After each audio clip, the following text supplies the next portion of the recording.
말씀을 통해서 우리 하박국 선지자가 전해주는 하나님 말씀을 우리가 함께 살펴보길 원합니다. 진정한 감사, 첫 번째로는 환난 날에 드리는 감사다라고 말할 수가 있습니다. 진정한 감사는 평안할 때뿐만 아니라 환난 날에도 감사하는 것이지요. 오늘 본문 16절에 보면 지금 하박국 선지자가 처해 있는 상황에 대해서 나오고 있습니다. 16절에 보니까 내가 들었으므로 내 창자가 흔들렸고 그 목소리로 말미암아 내 입술이 떨렸도다라고 말하고 있지요.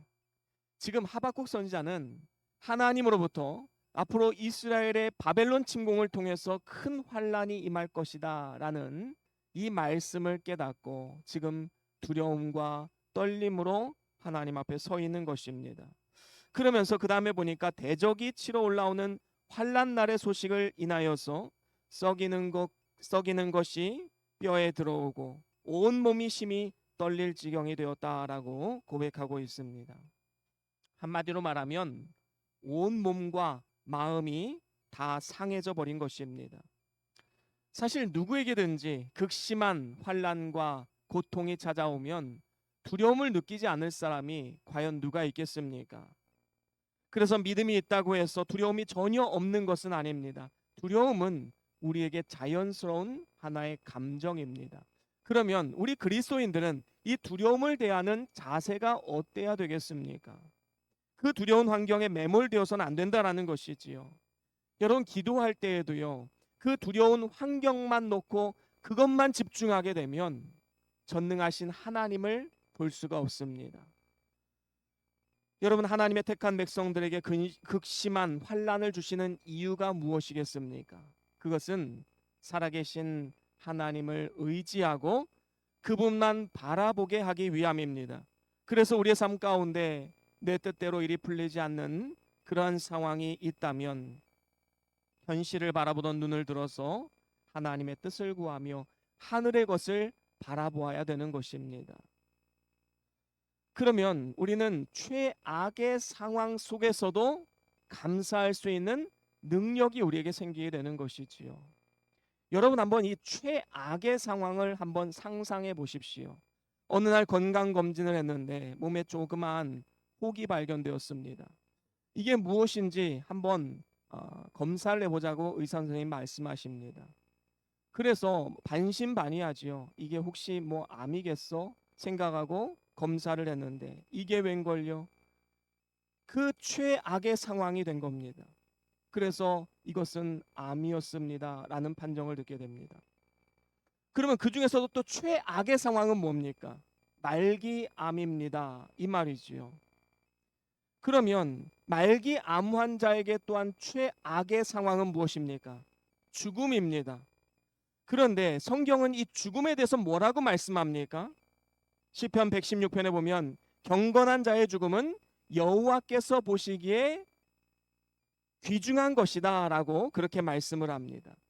그러니까 하나님은 우리의 죽음을 아주 귀하고 소중하게 보신다라는 그런 의미입니다. 또한 죽음으로 환난을 면하게 되고 영광의 나라에 들어가니 사도 바울은 죽는 것도 유익이라 그렇게 고백을 했습니다. 그러니까 우리 그리스도인들은 최악의 상황 속에서도 소망을 가질 수 있는 능력의 사람들인 것입니다. 뭐 죽기밖에 더하냐? 죽으면 천국인데 여러분 이렇게 배짱껏 나아가는 성도들을 사단이 어떻게 쥐고 흔들 수 있겠습니까? 그렇습니다. 우리가 가장 큰 환난인 죽음 앞에서도 감사할 수 있는 것은 우리의 인생이 이 세상에서 끝이 아니라 영원한 내세가 있고 하나님 나라 영광이 있기 때문 아니겠습니까?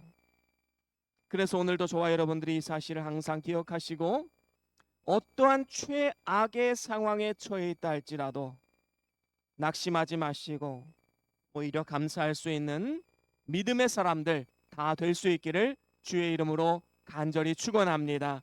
그런가 하면 두 번째로는 궁핍함 속에서 드리는 감사입니다. 진정한 감사는 생활이 부유하고 넉넉할 때뿐만 아니라 궁핍함 속에서도 감사하는 것입니다. 오늘 본문 17절에 보니까 하박국 선지자가 이렇게 노래를 합니다. 우리 17절 우리 같이 함께 읽어볼까요? 시작.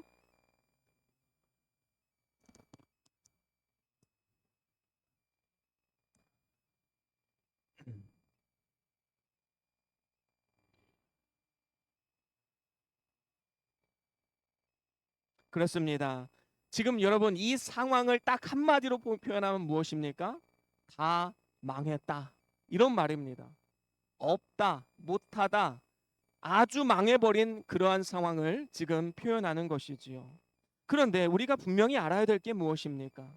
여기 나오는 무화과나무, 감람나무, 포도나무, 밭, 양, 소 이런 것들은 뭘 의미합니까? 하나님이 우리에게 주신 것이지요.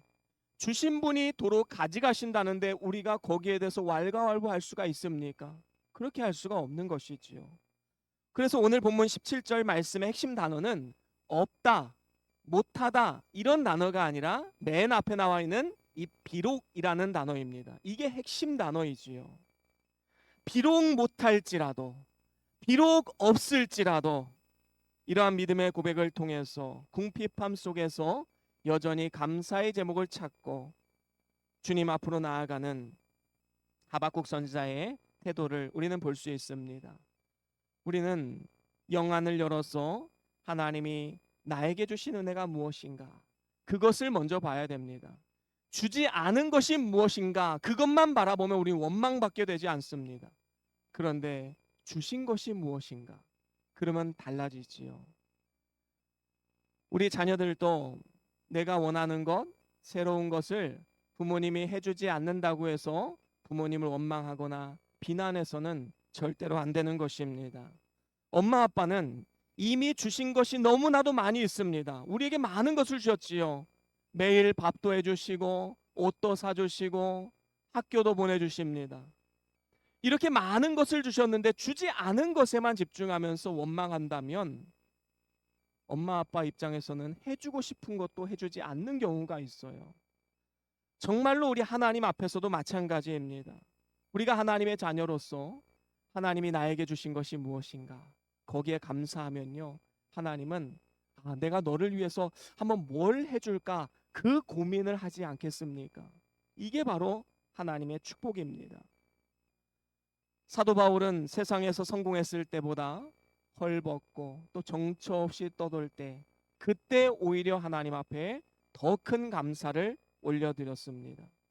다윗도 역시 마찬가지입니다. 왕위에 있을 때보다 아들 압살롬에게 쫓기고 또 사울에게 쫓길 때 그때 오히려 하나님 앞에 더 큰 감사, 기쁨, 행복을 누리며 살아갔음을 우린 성경을 통해서 확인할 수 있습니다. 이처럼 고난과 궁핍은 우리의 흐려진 눈을 깨끗하게 씻어줍니다. 영안을 열어주게 되는 것이지요. 그렇습니다. 우리의 영안이 열리고 주님이 보이기 시작하고 영적인 축복이 우리 앞에 보이기 시작할 때 우리는 세상이 줄 수 없는 참된 기쁨과 만족을 누릴 수 있게 되는 것입니다. 그렇습니다. 하나님께서는 세상이 줄 수 없는 기쁨과 평안을 예수 그리스도를 통해서 이미 우리에게 주셨습니다. 그러면 그 이미 주신 사랑을 우리가 영의 눈을 떠서 볼 수 있는가? 그거는 우리의 실력에 달려 있습니다.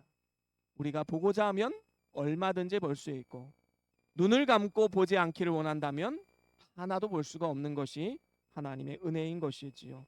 오늘도 저와 여러분들이 영안을 열어서 이미 나에게 주신 은혜, 나에게 베풀어 주신 그 하나님의 은혜, 지금까지 인도하신 하나님의 은혜 감사하는 그러한 복된 삶이 다 될 수 있기를 주의 이름으로 간절히 축원합니다.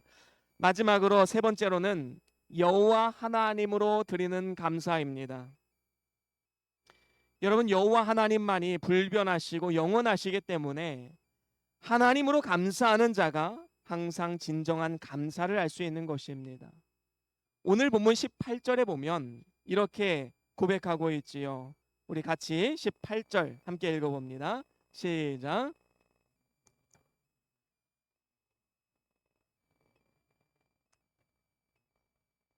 아멘. 그렇습니다. 여호와 하나님으로 말미암아 즐거워하며 구원의 하나님으로 기뻐한다라고 그렇게 고백을 하고 있습니다. 여러분, 여호와 하나님은 어떤 분이십니까? 불변하시는 분입니다. 우리 인간은 시시각각 다르지요. 그리고 마음의 감정도 오르락내리락합니다. 하지만 하나님은 언제나 어디서나 항상 동일하게 변치 않으시는 분이십니다. 특별히 언약의 관계에서 그렇지요. 하나님은 언약의 말씀을 우리에게 주셨고 우리를 사랑한다 약속하셨고 영원 끝날까지 내가 너와 함께 하신다 약속하셨습니다. 그 약속은 어떠한 상황이 변해도 어떠한 현실 속에서도 반드시 지켜진다라는 것입니다. 변치 않는다라는 것이지요. 그래서 그분으로 인하여 우리는 즐거워할 수가 있는 것입니다. 또한 여호와 하나님은 지극히 높으신 분이시요 만물을 창조하시고 지금도 만물을 다스리고 계시는 분이십니다. 하나님은 그의 주권과 능력으로 우리를 보존하시고 우리의 모든 일을 협력하시고 통치하십니다. 그리고 만물을 운행하시고 인간의 모든 생사화 복을 주관하고 계십니다. 그래서 세상을 바라보면 낙심할 수밖에 없지만 여호와 하나님을 바라보면 그 얼굴의 도우심으로 인하여 찬송하게 되는 것입니다. 우리를 구원하시기 위해서 이 세상에 독생자를 보내주시고 또한 재림으로 구원을 완성시켜 주시는 그 놀라우신 하나님을 바라본다면 그분 한 분만으로 기뻐하지 않을 수 없게 되는 것입니다. 그렇습니다. 여호와 하나님의 이름에 권세와 능력이 있음을 믿으시길 바랍니다. 오늘 본문 19절 상반절에 보면 주 여호와는 나의 힘이라 라고 말씀합니다. 우리 같이 한번 따라해 볼까요? 주 여호와는 나의 힘이라. 아멘. 그렇습니다. 세상 사람들은 돈이나 명예나 지식이나 권세를 가지고 힘을 자랑합니다. 하지만 우리는 다릅니다. 우리는 영원한 것, 하나님, 그리고 하나님의 말씀에 힘을 얻어서 살아가는 그러한 사람들이지요. 소년 다윗은 그 당시 모든 이스라엘 군대들이 그 골리앗 앞에서 두려움에 떨고 있었지만 이 다윗은 어떻게 합니까? 그 골리앗 앞에 나아가서 너는 너의 단창과 창과 칼을 믿고 나오지만 나는 만군의 여호와 하나님의 이름으로 나아간다라고 담대히 나아가서 골리앗을 무너뜨리고 승리했습니다. 우리의 삶 가운데도 골리앗과 같이 큰 산과 같은 어려움이 있을 수 있습니다. 도저히 내 힘으로 내 뜻으로 해결할 수 없는 그 문제들이 산적해 있음을 보게 됩니다. 하지만 여러분, 하나님이 우리와 함께 하시고 어떠한 대적들 안에서도 우리가 능히 이겨낼 수 있는 힘과 능력을 공급해 주심을 믿는다면 우리가 담대하지 못할 이유가 무엇이 있습니까? 이렇게 여호와 하나님이 나의 힘이 되시면 어떤 일이 벌어지는지 아십니까? 19절 중간에 보니까 이렇게 말씀을 합니다. 나의 발을 사슴과 같게 하사 나를 나의 높은 곳으로 다니게 하시리로다. 여러분, 이 사슴은요, 이 절벽, 깎아지른 듯한 아주 이 경사도가 굉장히 높은 이 절벽을 사뿐사뿐 돌아다닙니다. 이러한 능력이 있는 것이지요. 바로 이러한 사슴과 같이 우리의 모든 환난과 궁핍, 어려운 위기의 상황 속에서 하나님이 우리의 발을 들어서 사뿐사뿐 걸을 수 있도록 은혜와 복을 덧입혀 주신다라는 약속의 말씀입니다. 이것이 바로 환난이 주는 유익이지요. 환난을 통해서 우리는 하늘의 것, 영원한 것을 바라볼 수 있게 됩니다. 그러면 우리가 그 안에서 새 힘을 얻어서 하나님을 경험하고 주님과 동행하는 삶을 살아갈 수 있게 되는 것이지요. 이제 말씀을 마무리합니다. 하나님께서는 오늘 우리에게 진정한 감사를 원하고 계십니다. 진정한 감사는 무엇입니까? 환난 날에 드리는 감사입니다. 환난이 극심할수록 더욱더 하나님을 의지하고 의뢰하고 믿음으로 담대하게 나아가십시오. 두 번째는 무엇입니까? 궁핍함 속에서 드리는 감사입니다. 이 궁핍함을 통해서 하나님은 우리에게 주신 하나님의 은혜가 무엇인가 더욱더 깊이 묵상하고 그 안에서 감사를 올려드릴 수 있게 되는 것이지요. 또 마지막 세 번째로는 여호와 하나님 그 이름으로 우리는 감사해야 합니다. 하나님이 우리와 세상 끝날까지 함께 하신다 약속하셨습니다.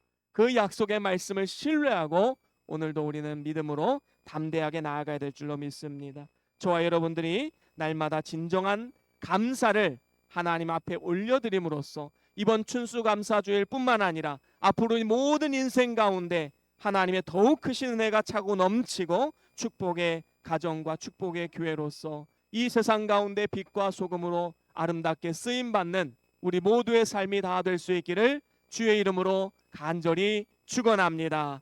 우리 다 같이 기도하시겠습니다.